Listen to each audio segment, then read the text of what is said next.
Bonjour les amis, vous m'attendez tous au coin du bois, vous êtes convaincus que je vais encore vous parler de Médine, de Rachid Méluche, que les mecs à Méluche ils ont ovationné Médine et tout. Non, non, non, il y avait beaucoup plus important ce samedi après-midi, c'était dans les rues d'Aurillac.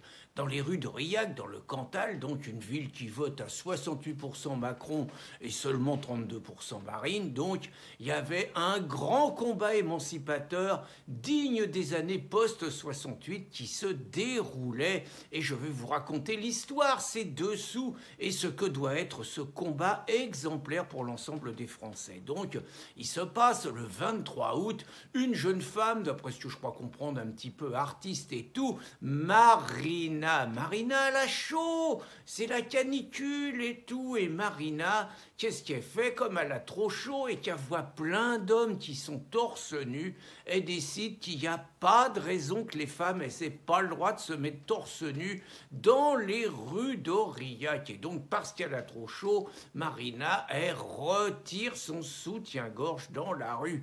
Et à ce moment-là, la police, sexiste évidemment, la police, sans doute de culture catholique, a osé verbaliser cette féministe exemplaire. Et donc c'en était trop, et l'ensemble de la gauche et de la gauche de la gauche avait décidé que ça nécessitait, que ça justifiait une grande manif de soutien pour exiger le droit de se promener pour les femmes, les poumons à l'air, comme les hommes, il n'y a pas de raison, c'est l'égalité, camarades.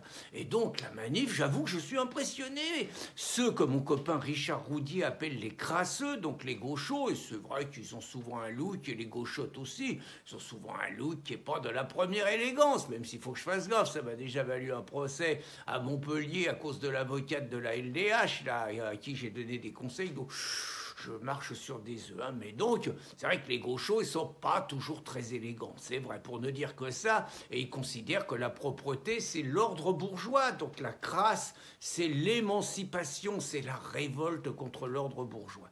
Donc, ils ont lancé des mots d'ordre exceptionnels, hein.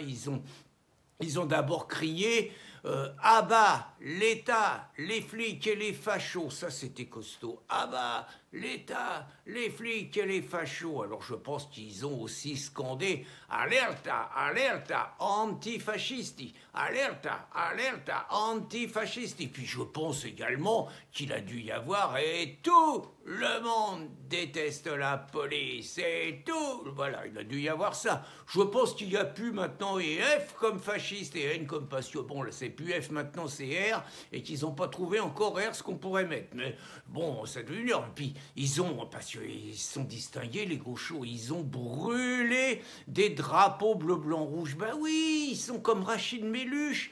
Rachid Méluche, il a dit que son pays, c'était l'humanité. Autrement dit, il n'est pas français, quoi. Vous voyez, il est citoyen du monde, il faut plus de frontières. C'est pour ça, le drapeau bleu, blanc, rouge, ça symbolise l'État-nation, les frontières, la guerre, évidemment. Donc c'est pour ça qu'ils ont brûlé. Et puis comme ça suffisait pas, les gauchos, ils ont attaqué le palais de justice. Bah évidemment, la justice bourgeoise et tout. Curieusement, les poulaillas étaient pas très nombreux. Je ne sais pas ce qui a fabriqué le préfet, mais bon, toujours est-il qu'il y a eu un peu de vandalisation du palais de justice. Et donc, ils réclament, c'est une revendication émancipatrice qui est dans la foulée du mouvement de mai 68, dont un des mots d'ordre, je le rappelle, était jouir sans entrave.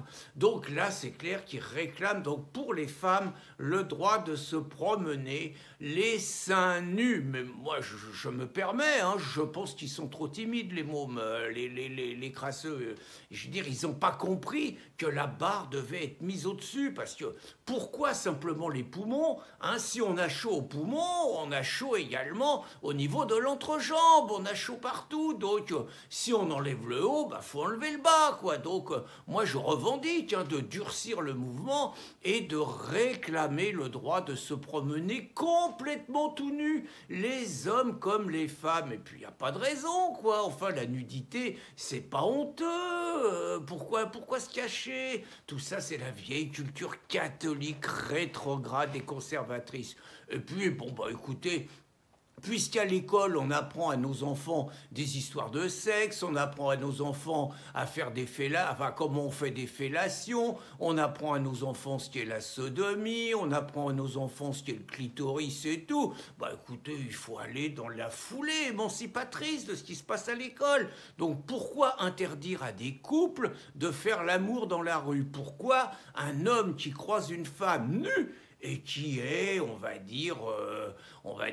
qui est galvanisé par cette rencontre, et que la galvanisation se voit de manière spectaculaire. Pourquoi ils n'auraient pas le droit d'exprimer leur attirance, leur amour dans la rue? Je vous ai mis une vidéo, là, je crois que ça se passe aux États-Unis. On voit deux SDF qui font l'amour sur le trottoir. Moi, ça me choque pas, c'est très bien. Puis pour les enfants qui vont passer, je trouve que c'est une excellente école de la vie, un excellent apprentissage. Il n'y a pas de raison de les priver de ça, nos enfants. Et puis, pour ce que je dis sur les hétéros, bien sûr, là, je ne vais pas me prendre encore les ozos des SOS, homophobie et tout. Nos frères homosexuels, ils ont le droit aussi à l'amour dans la rue. Et nos sœurs lesbiennes, pareil, elles ont le droit à l'amour dans la rue. Et moi, j'irai plus loin. Pourquoi se contenter finalement de relations très classiques qui restent au niveau du couple, qui est quand même un peu étriqué?